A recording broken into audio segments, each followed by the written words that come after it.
Quell'estate fu un tempo meraviglioso, i giorni si sollevavano, anch'io mi sollevavo e danzavo.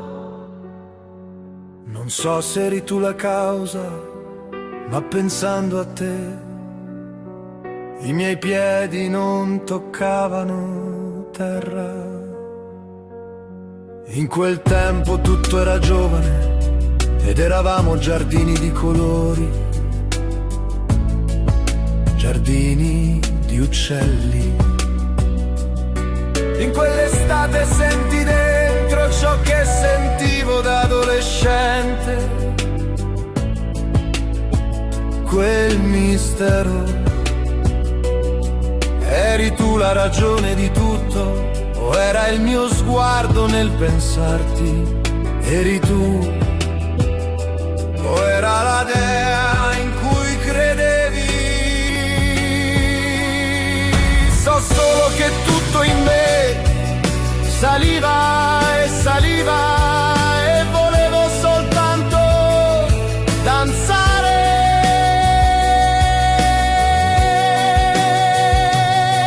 Era estate e sembrava facile mettersi delle ali, volare nella musica che suonava nel petto, qualsiasi cosa di te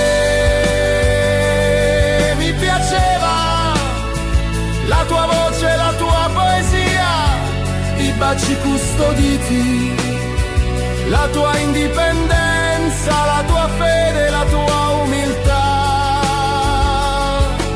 Vedevo la porta di casa tua e aveva il tuo colore, vedevo i tuoi ricami ed erano la tua eleganza. Ti immaginavo con me in un piccolo angolo della tua vita, dire una parola lì sarebbe già stato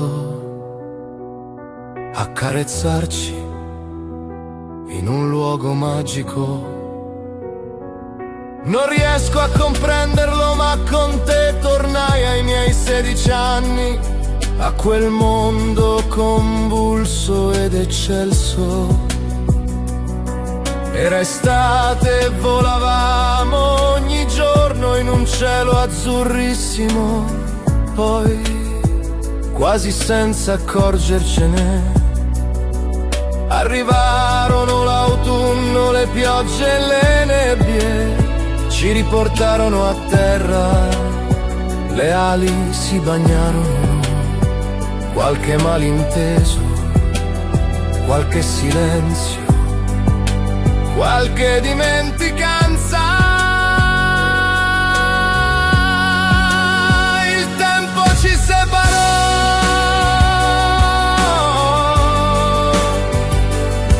e quando salgo alla cappella e ai suoi giardini, lì dove ci incontrammo, penso a noi, penso ai mari di tenerezza che in tutti questi anni non ci siamo dati e non ci daremo più.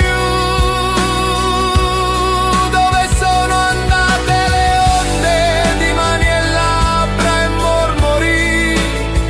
Dove sono finiti i balli dell'amore? È partita con l'estate l'innocenza degli uccelli.